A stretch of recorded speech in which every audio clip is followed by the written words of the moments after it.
Hello, ഇന്നൊരു simple lunch നമുക്ക് റെഡിയാക്കിയാലോ?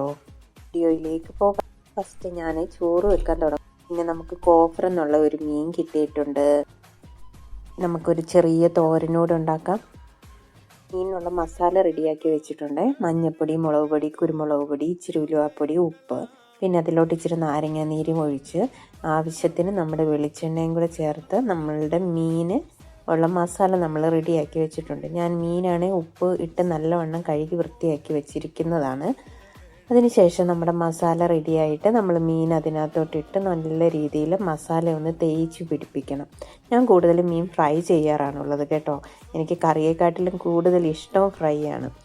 അപ്പം നിങ്ങൾക്ക് എന്താണ് കൂടുതൽ ഇഷ്ടം? മീൻ കറിയാണോ അതോ മീൻ ഫ്രൈ ആണോ? ചില സമയത്തൊക്കെ ഞാൻ മീൻ കറി വെക്കാറുണ്ട്, എന്നാലും കൂടുതൽ എനിക്ക് ഫ്രൈയോടാണ് താല്പര്യം. അപ്പം നമ്മുടെ മസാല തേച്ച് ഞാൻ ഫ്രിഡ്ജിലോട്ട് കയറ്റി വെക്കുകയാണ്. നമുക്ക് ബീൻസും ക്യാരറ്റും കൂടെ നല്ലോണമൊക്കെ ഒന്ന് ക്ലീൻ ചെയ്ത് തോരന് വേണ്ടി ഒന്ന് റെഡിയാക്കാം.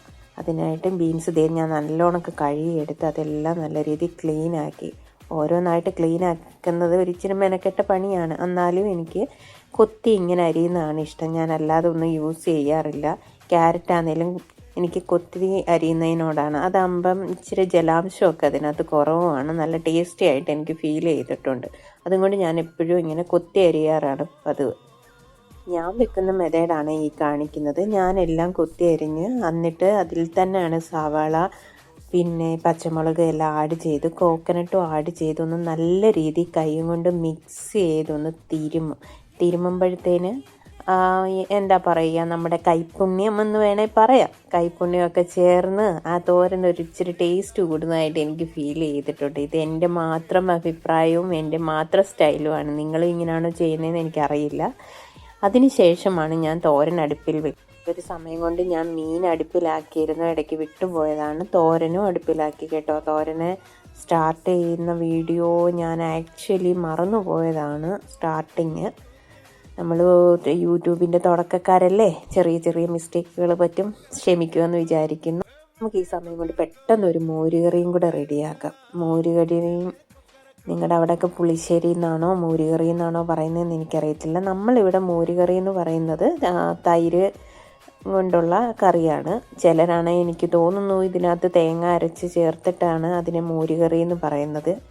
എനിവേ, ഓരോ നാട്ടിൽ ഓരോ സ്റ്റൈലാണല്ലോ. നമുക്ക് മോരുകറി എങ്ങനെ ഉണ്ടാക്കുന്നതെന്ന് അറിയാമല്ലോ നിങ്ങൾക്ക് എല്ലാവർക്കും.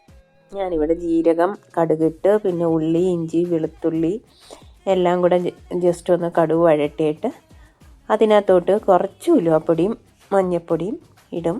എന്നിട്ട് തീ ഓഫ് ചെയ്യും മൂത്ത് കഴിഞ്ഞിട്ട്. ആ തീ ഓഫ് ചെയ്തതിന് ശേഷമാണ് ഞങ്ങൾ തൈര് കലക്കി വെച്ചിരിക്കുന്ന തൈര് ഒഴിക്കുന്നത്.